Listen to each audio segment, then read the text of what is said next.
The president was in Miami, Florida, while the former vice president was in Philadelphia, Pennsylvania. It was a chance for Donald Trump and Joe Biden to answer questions from voters directly less than 3 weeks before the election. But this isn't how the public got to see them. Americans could only tune in to one news channel or the other. And NBC has come under fire for booking Trump to create a ratings showdown with ABC, which first booked Biden. Like the candidates themselves, the events could not have been more different.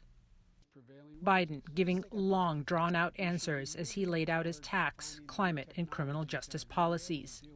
Carbon capture. So ultimately, as a transition, we moved to a net zero emission of carbon.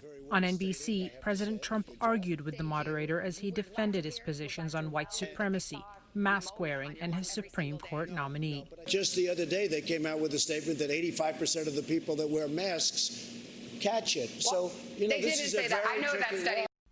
The president is behind in the polls, double digits compared to his opponent. Trump said he's being treated unfairly. No, My question to you is, you've done this to me and everybody. Why does it seem like I denounce white supremacy, okay? You did 2 days later. I denounced white supremacy for years, but you always do it. You always start off with a question. You didn't ask Joe Biden whether or not he denounces Antifa. This theory that Democrats are a satanic pedophile ring and that you are the savior of that. Now, can you just once and for all state that that is completely not true? I know nothing about QAnon. Trump also appeared to confirm a New York Times report that he is $400 million in debt, but it's unclear to whom. Very underlevered. I have a very, very small percentage of debt compared. In fact, some of it I did as favors to institutions that wanted to loan me money. $400 million. Do I hear you right? It sounds like you're saying $400 million isn't that much. One of the biggest office buildings. But are you confirming that yes, you do owe some $400 million? What I'm saying is that it's a tiny percentage of my net worth. The moderator also pressed the president on whether his Supreme Court nominee Amy Coney Barrett would rule in his favor in the case of a disputed election result, something the president had previously floated. Believe it or not, I never asked her about it. I never talked about it.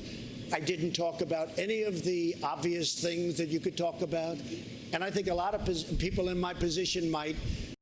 Biden was evasive about his own vision for the top court, refusing to say whether he'd increase the number of justices. No matter what answer I gave you, if I say it, that's the headline tomorrow. It won't be about what's going on now, the improper way they're proceeding. But don't voters have a right to know where you stand? They do have a right to know where they stand, and they'll have a right to know where I stand before they vote. The former vice president chided Trump for what he called bullying amid a mismanaged public health crisis. The words of a president matter.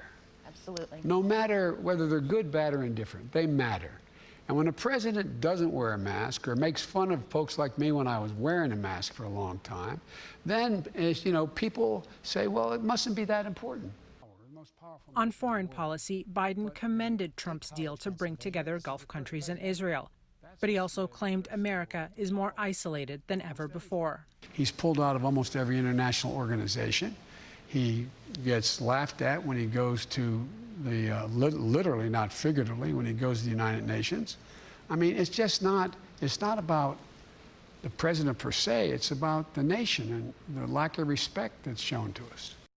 Despite their policy differences, the candidates have centered this election on character. So far, a record 18 million Americans have cast ballots in early and mail-in voting. Few may have needed these town halls to make up their minds. Yasmin Al-Sabawi, TRT World, Washington.